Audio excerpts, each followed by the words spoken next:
went through the motions of issuing me a 181D, which is basically the commissioner saying that you're going to lose your job, you're sacked. Right. So it was either accept the 181D or resign. So I basically had to resign. Yeah.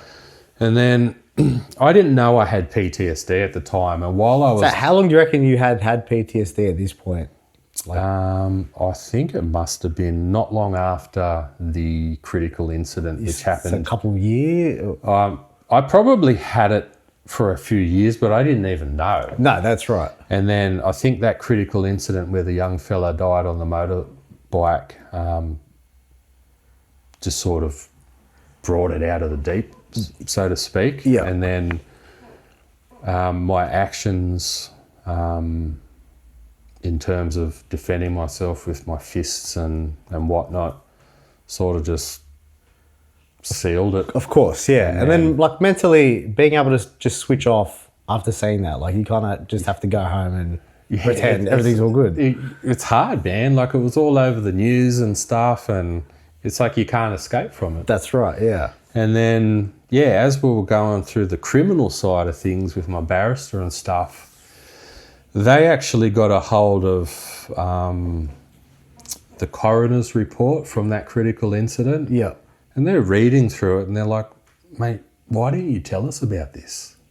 And I'm like, well, I didn't think it had anything to do with what happened to me down at the railway station and in the van dock. And I'm not one to complain. Yes, yeah. And they said, mate, we think you've got PTSD. We want you to go and see someone. And they sent me to this, like a forensic psychiatrist in Sydney.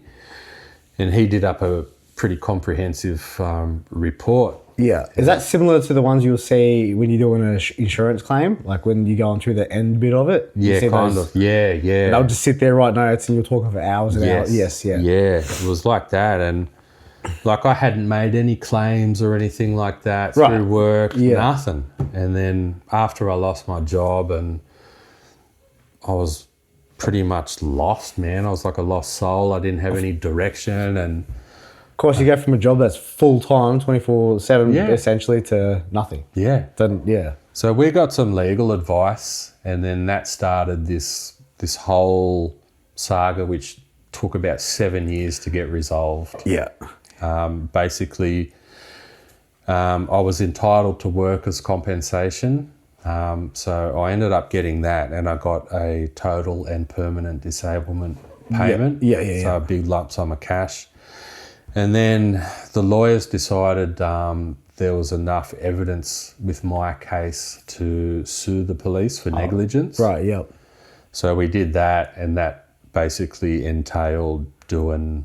And that process is fucking long. It's long and it's hard. They wear you down. They want you to throw in the towel and quit. Yep. But we fought to the bitter end and got what I deserved. That's right. And my wife at the time, thank God she was with me, man, because I wouldn't have been able to do it by myself. Yeah. It was tough. It was rough on all of us. And then during that time, I got into some substances. Yep. That I shouldn't have, in order to self-medicate, because I was just a wreck, man. I was all over the place. Yeah. And that's when I ended up in St John of God. Right, and that's how actually we met. So we met at St John of God Hospital in Richmond. North Richmond, yeah. And while I was there, so we were in the same Xavier ward. Xavier ward's for people with PTSD. So my one was a concrete saw accident. Yes. So I went from, a very full-on physical job to then having the concrete saw split my face and split my nose in half. And wasn't able to work and had to deal with, I guess, the mental aspect of that. Like, it's tough, man. Like, that would be scary. Yeah, like I didn't want to go back on a construction site. I didn't want to use power tools. Yeah. And like, I think, I was off for like 4 or 5 years, I think. Yeah. Something like that. Yep. Yeah. And then going through the legal aspect of it is fucking terrible. It is terrible. Like, they smash you. They treat you like a criminal. Yeah. And all you're doing is trying to just say your story and say, like, fuck, I wasn't even wrong. Oh. And unfortunately, my experience, some people milk it and take advantage of it. Yeah. But whereas you and I... Or someone like, oh, I hurt my back. Yeah, Fucking... you know, shit like that. Yeah. Or getting bullied at work and things like that. It's all like... Like you could easily trigger a bullying at work. So you get bullied and then trap everyone into that. Yeah. So, yeah. But I think nowadays, PTSD is genuinely a real thing. I mean, back when I first joined the cops, it would have been something no one spoke about. Exactly. Like, it would have been this dirty word, PTSD. Like, you know, I was trained by veterans of the late 70s and early 80s. Right, they probably would have been riddled with it themselves. Yeah, old school mentality. Yeah, you just suck it up, do the job, and move on to the next one. Whereas drink yourself stupid when you get home. Yeah, but see, I wasn't a big drinker. Yeah. But, everyone's got their ways and how they 100%. self-medicate and deal with things. But I will say now that after so many years have passed and of all the legal stuff's behind me, the PTSD for me is not an issue anymore. Yeah. You learn how to manage it, I guess, and you focus on your next... Yeah. Exactly. And with time, mate, it heals most wounds. I'm not going to say all, but most. Yeah, that's pretty similar for me too. Like the fact I'm able to go back to, definitely not concrete cutting, but I can go back to fabrication, welding. Yes. Use my power tools and not. But I'm super cautious now. Yeah. Like I'm way more fucking cautious. Like I'm the safety guy. Absolutely. Like I'm not gonna go do anything dodgy. Yeah. Like I'm like, nah, we should have a fucking meeting and do it a different way. Yeah, absolutely, man. So, yeah.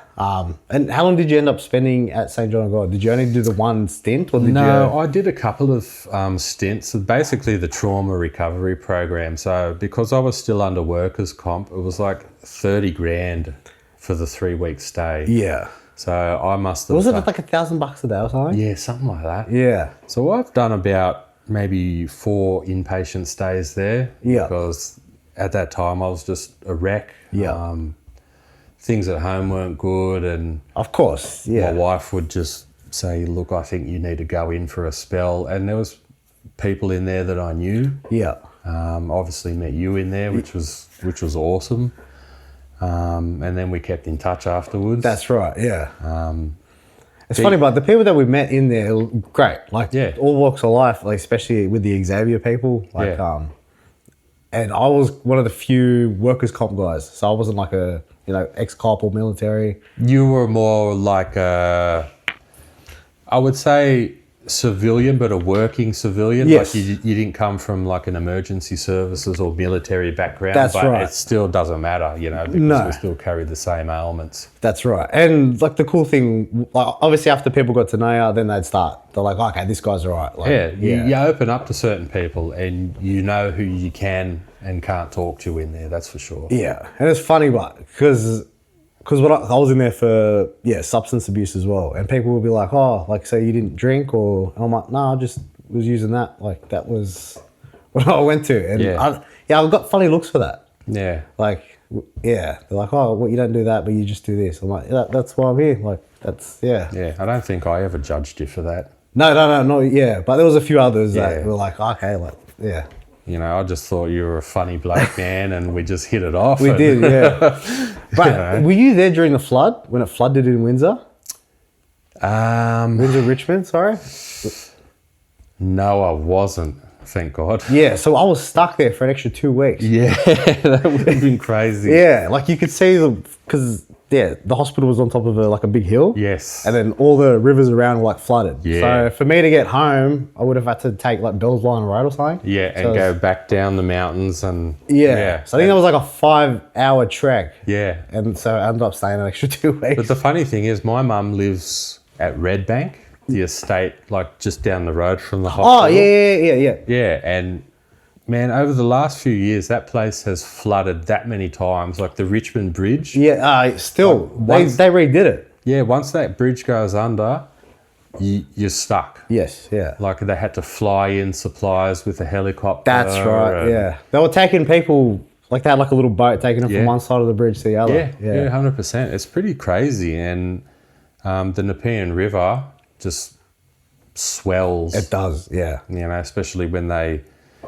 open the gates of that dam, and it just... That's right, because the dam gets too full and they got to open it, and then you got gallons of millions of litres. That's right, yeah, crazy. And so from policing to rehab and then family life now. Yeah, family life. So I met my partner Verity actually not long before this critical incident. So we met in early 2016. Yeah, right.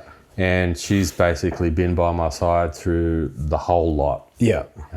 And that's not an easy thing to be apart. It's not, man, especially when your partner doesn't have anything to do with emergency services and PTSD and all that sort of stuff. So it can be said that if a man is suffering from PTSD, from his life experiences and stuff like that, and he's going through it, a partner can often suffer secondary PTSD. Yeah, that makes sense. Because they're riding your highs and lows and all that sort of stuff. And they're completely normal. They've had a normal life essentially, and then they've got crazy. Yeah. Right? For lack of a better term. Just sometimes emotionally unstable. Yep. Yeah.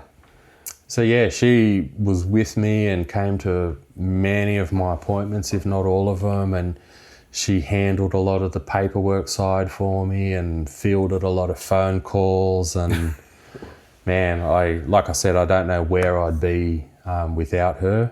And then, we've been together almost 10 years. Oh, wow. Yeah, awesome. Married for 4. Yeah. We were living in the Blue Mountains at the time. So, she was living in Glenmore Park at the time we met, and then we moved to the Blue Mountains, had a place there and renovated it. Oh, beautiful, and then I just needed to get out of Western Sydney. Yes, And her folks had a property out at Edith, which is not far from Oberon. Oh, yep. And then they sold their place and moved to Bathurst, and then Verity ended up getting a job at Bathurst with the Department of Primary Industries, so New South Wales government job basically. Yeah. So we ended up selling our place in the mountains at Winmalee, and we moved to Kelso in 2020. Oh, beautiful, yeah. Bought a place there. Did a few things to it, and that place is home. We've turned it into a home and done. It was when we bought the place, it was only, I think, 4 years old. Okay, yeah. And we got it for a really good price before the big property boom happened. Right. So we're very thankful in that regard. And then she's furthered her career and got into a different department with the Valuer General. Oh, wow, yeah. It's all over my head. Yeah. But she enjoys it. And we got married in 2022. That was great. Had lots of family and friends there. Did you do a big wedding, or was it? It was decent. We found this place in Bathurst. It used to be a vineyard. Oh, wow, yeah. And then the lady turned it into, they've got their primary residence, and they have other buildings on the site, and then a massive shed and all that sort of stuff, and beautiful places where you can take your photos and do the ceremony and all that. So you kind of didn't have to go anywhere, you could just do it all in the one spot. Oh, And it worked out so good. We had caterers come in and deliver all our food, and then I bought all the booze from Dan Murphy's, and whatever we didn't use, we could take back to them and get some money back. Oh, that's pretty good. Yeah. Okay, right. Instead of just having a house full of booze at the end. Yeah, and it was so good. And there was a place for the bride and bridesmaids to get ready. Myself and my groomsmen, we just got ready at our place. Yes, yeah. It was just a pretty magical sort of day. It all worked out well. Got some amazing photos and stuff like that. So I've got 10 months for mine, so I'm pretty excited. Yeah, if you need any tips, man, hit me up. Done. Yeah. So, and so now moving on to fatherhood. So you guys got married, and then how far along? So you had you got a child? I got a 11-year-old daughter from a previous relationship, and then my partner and I, Verity, we talked about having children, and we tried, and she had endometriosis. Ah, right. And we tried IVF. We had 2 failed IVF treatments. Fuck. And on top of the emotional roller coaster that IVF is, it's expensive. Yeah, it's fucking expensive. Yeah. That's out of our own pocket too, man. Yeah. I think there was some rebate, but not very much. Yeah, right. So, and you saying all the stuff you're saying with like people that shouldn't have kids. You know what I mean? Like there's people that are pumping them out. They've got like 10 kids, and then someone genuine, good couple, and they struggle. And you're like, bro, why? Like that's pretty fucked up. It is kind of messed up, but I'm not a religious man by any stretch of the word, but I think God has a plan. And yes, yeah. So we did some research and we found a specialist. His name's Dr. Ki Ong, and he's from the Gold Coast. So he specialises in fertility and all that sort of stuff. So we flew up to the Gold Coast, and Verity had this operation up there. Oh, wow, yeah. To really get rid of all the endometriosis. Yeah. So we spent it would have been a bit risky. There wouldn't have been a guarantee with it. Exactly. Right. Like they can't guarantee that once she has...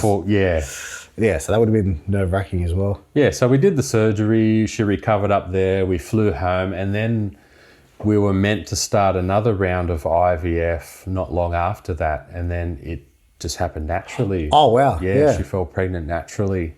So we call our daughter Zali our miracle baby, and she was born on the 11th of April last year. Oh, awesome. Yeah, beautiful. Yeah, in 2025. And what was that like going through, fatherhood again? Yeah, the pregnancy was, Verity didn't get really sick, to be honest, like the morning sickness and stuff like that. It was more towards the latter part of it. So we ended up getting a private obstetrician, which Bathurst Hospital. So what's that, sorry? An obstetrician basically takes care of pregnant women. Oh, okay, right, yeah. They do like the ultrasounds, and they do blood pressure, and they go through all your medications, and they're the ones that actually deliver the baby. Right, okay. So we found this really good lady named Dr. Green in Orange. So our daughter was born in Orange Hospital. Yep.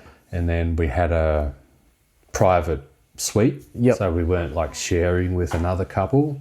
Especially during that time, you want to make it as nice and relaxing as possible. Yeah, exactly. And I remember the night it happened. So it was... so were yours natural? She was natural birth? Caesar. So we were booked in for a C-section, and I was watching the footy, and Verity comes out and goes, "Ran, I'm in pain. I think my water's broke." So I'm like, "Oh, fuck. All right. Let's not panic. Let's just grab the bag that you've packed and whatever else." Oh, you were at home. Yeah, we're at home. Yeah. I was watching the footy. And then, I flew up to Orange Hospital, and then we got to the emergency. I said, my wife's in labour, and they put her in a wheelchair and wheeled her up to the, I forget the name of the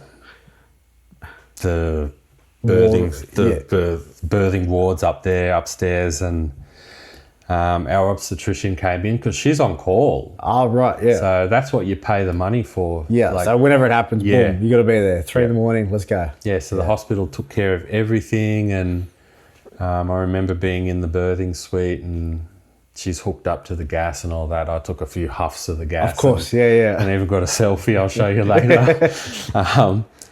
They dressed me up in the scrubs and all that, and I was there, and it was just amazing. Like, they really make you feel comfortable in there, and said, "Oh, look, you can take some photos now, and you can come and cut the umbilical cord." Yeah, they did that without us, actually. They were taking photos for us, the nurses, so that was pretty cool. Yeah, and then... Did you cut the cord? I did cut the cord, and then I went back upstairs to our suite. And so did they give you the baby once you did that? So you cut the cord, and then did you go up with the baby, or you... Yeah, I went up, and then they brought her into me while Verity was still downstairs recovering. So I was able to give Zali her first bottle and just hold her. And so I did pretty much the same thing, but Steph was down there, and then they gave me the baby. So I'm there with like the nurse, and then you're wheeling the baby up, and then all of a sudden you're in this room with just you and the baby. You're like, what do we?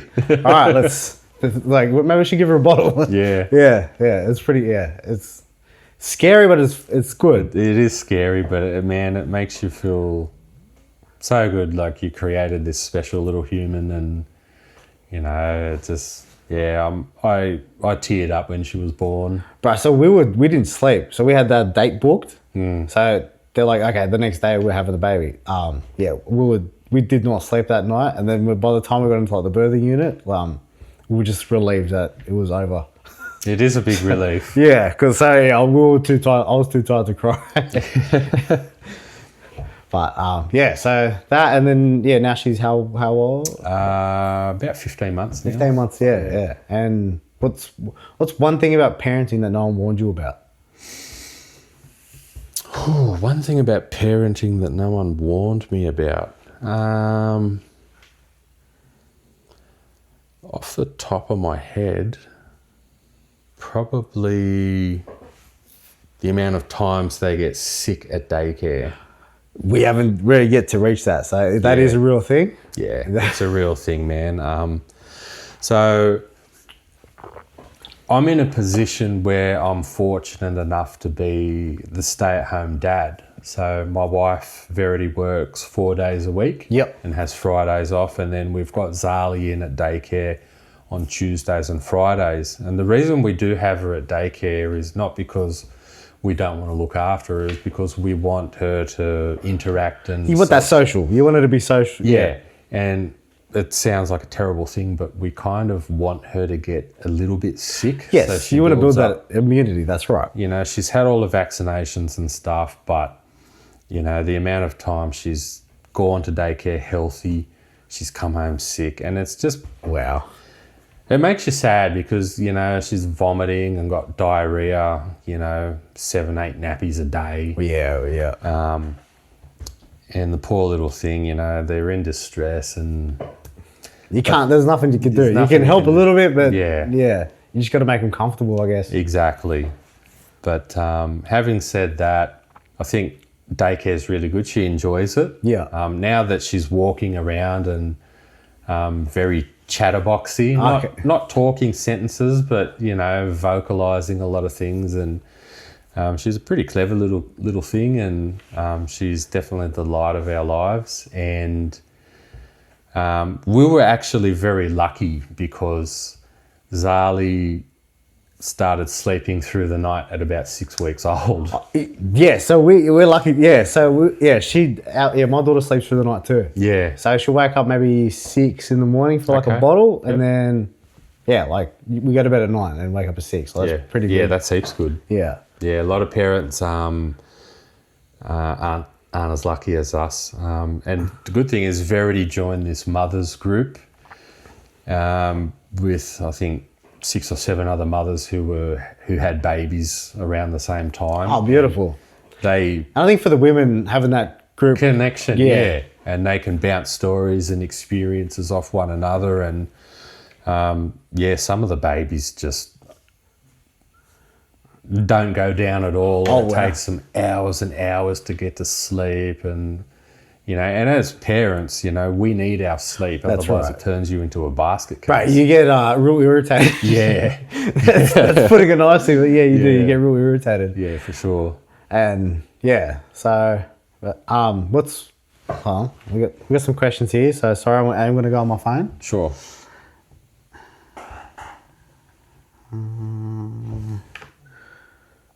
There we go.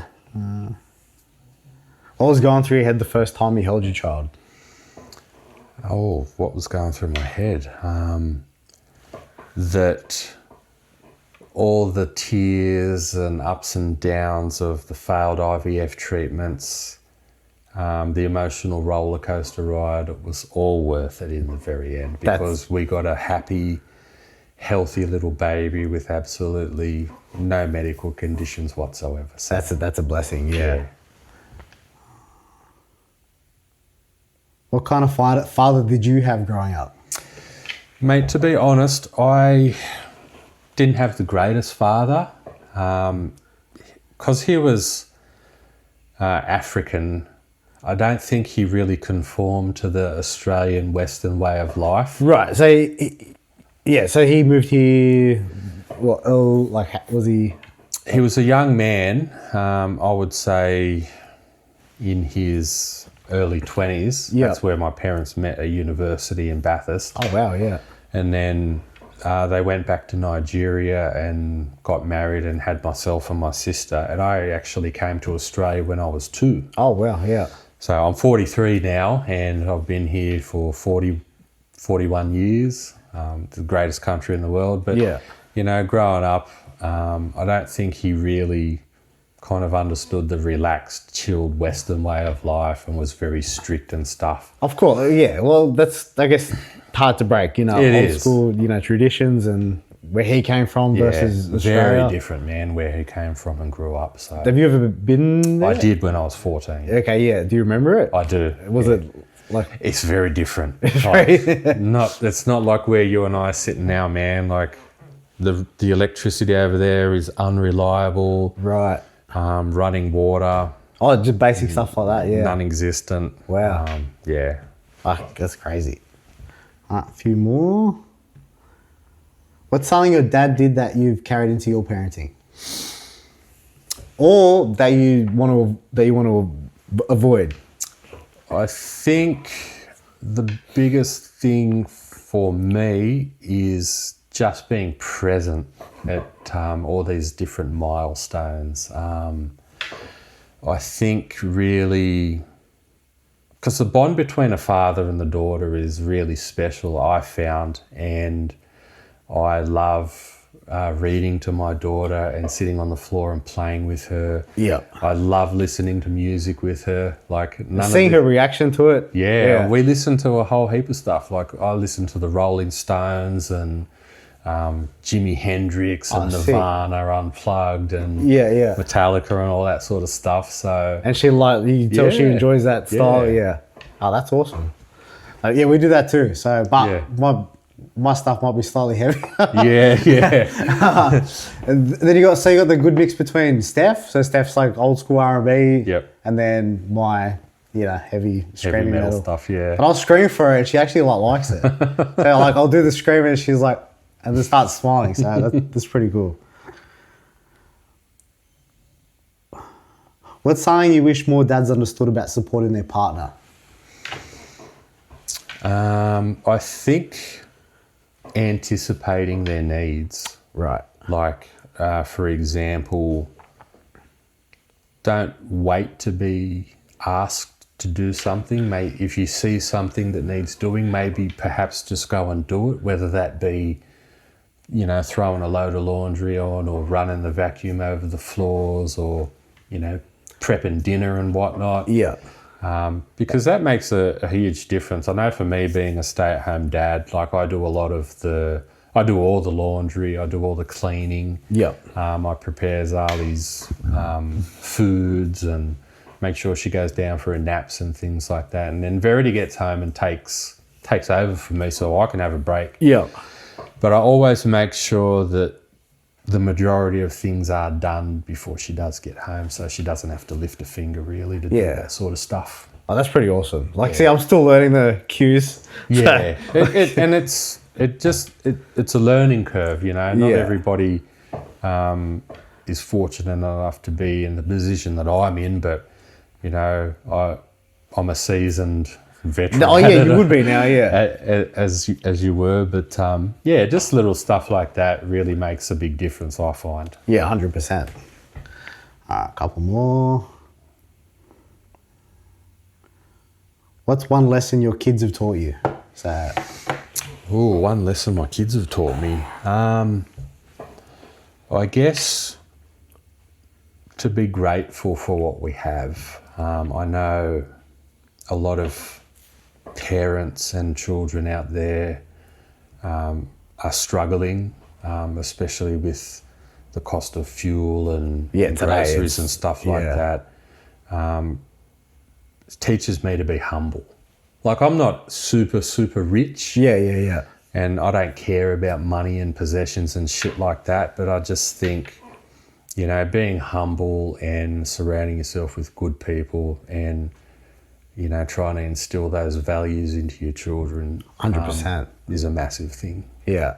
We'll go back a little bit with this question. Was there anything that you've seen while policing that you've wanted to protect your kids from? Or that made you a bit more cautious about humanity, like people and trusting people and things like that? Yeah, man. I think... because you'd see people's dark sides with that. So yeah. Now your daughter... I think just, you know, wanting to protect my children from the evil that's out there, like predators and people wanting to do bad things to kids and not only kids, to women and stuff like that's that right. in general. Yeah. You know, women are queens and they should be treated as such, I think. Correct, yeah. But yeah, I think more so just being wary and probably hypervigilance, probably the wrong word to use. But no, I think that's spot on. Yeah, because you're always, especially when you go out in public, like you're always looking over your shoulder, essentially. Like I would want my daughters to be treated the way they deserved, in a respectful manner. Yeah, 100%. Yeah. All right, well, I think we'll end it there. Yeah, man. Thank you so much, friend. I appreciate it. No problem, and I hope you guys enjoy this episode. Thank you.